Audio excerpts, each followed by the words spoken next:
Hello everyone, this is Minahil, the chair of LyTech, and today we're going to be interviewing her.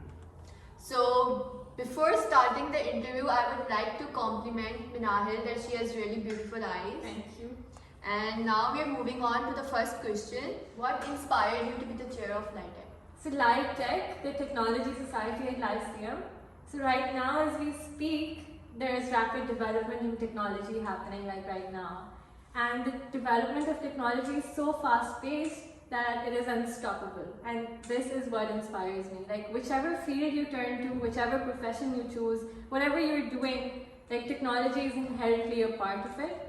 And by being a chair of LyTech and leading this society, I wanted to help like all members of this society and otherwise to enhance their technological skills and be more prepared for their professional lives, because it is the reality that whichever career you go in, whether it's healthcare, business, manufacturing, engineering, whichever career you choose, even law or writing, journalism, so technology will be a part of your career and it will help you excel in your careers.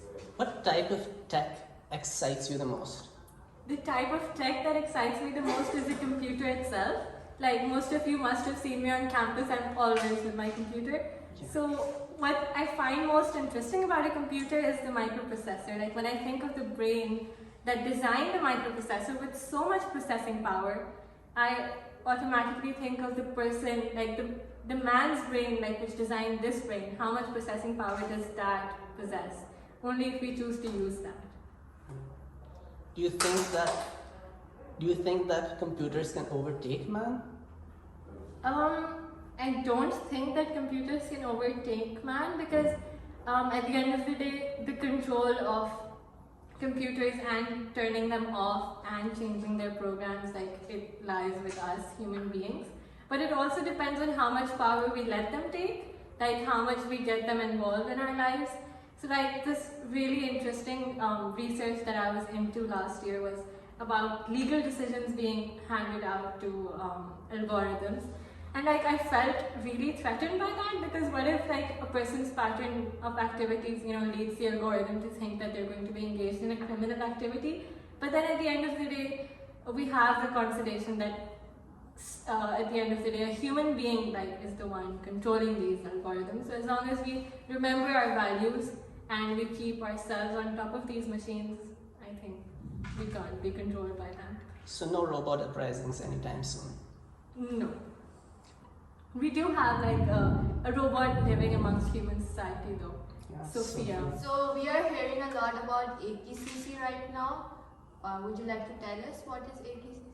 So AKCC is a computer science contest that like I initiated. It's a competition at inter-school levels. I felt that there is no like really inter-school event or platform where like students of O levels and A levels can gather and compete like with their technological skills, with programming and their computer science skills in general. And like we have a typing race and some workshops as well.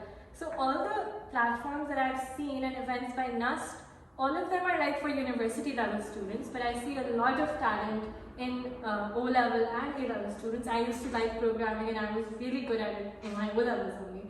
So there must be other people around like who also want to show their skills, like who want to improve at technology, and I think they should have the opportunities. We should get to learn from each other. There was just one trial run that I had for AKCC, like an internal one, and there were so many solutions that I was exposed to, like they were different from what I had thought. So programming kind of like shows your flow of thinking, the way you logically approach a problem, and everyone does it in a different way. So I think we should give students the chance to show the way in which they approach programming solutions. Considering that this is the first year that LyTech is doing anything of this scale, what inspired you to keep going through despite the hundreds of barriers that you must have come across?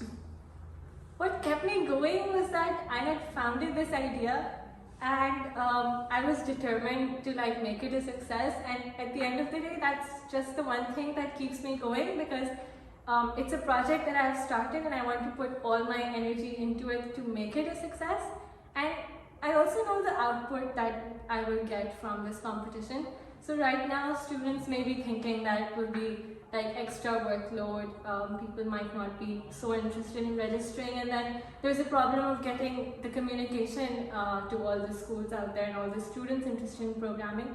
But at the end of the day, I know that the people who will be a part of this competition and the people who will attend these workshops and attend the competition rounds, I know that they will go back like with something that they have learned.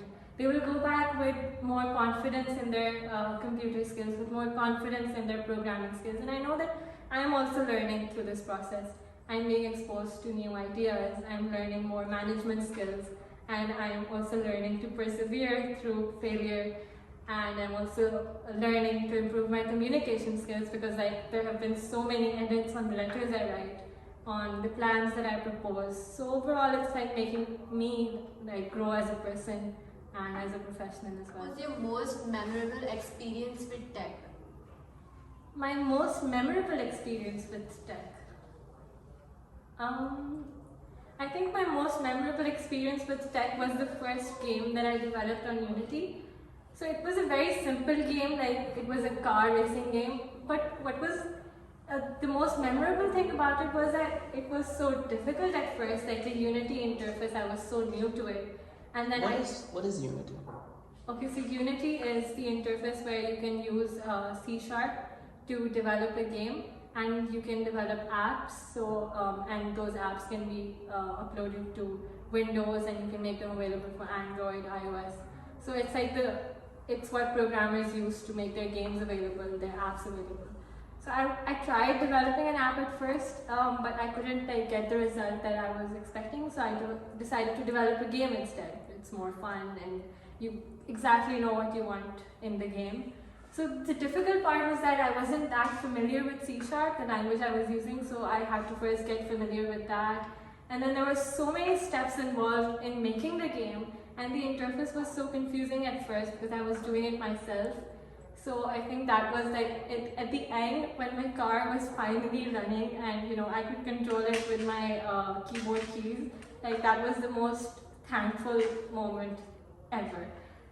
When I could see it running and I knew that I have made this from scratch. Just like a baker when they bake a cake and the end product is something that they really like after putting in all the effort. So yeah, that's how. So it was lovely interviewing Minahil. Thank you for taking out time for this interview. No problem. It's a pleasure.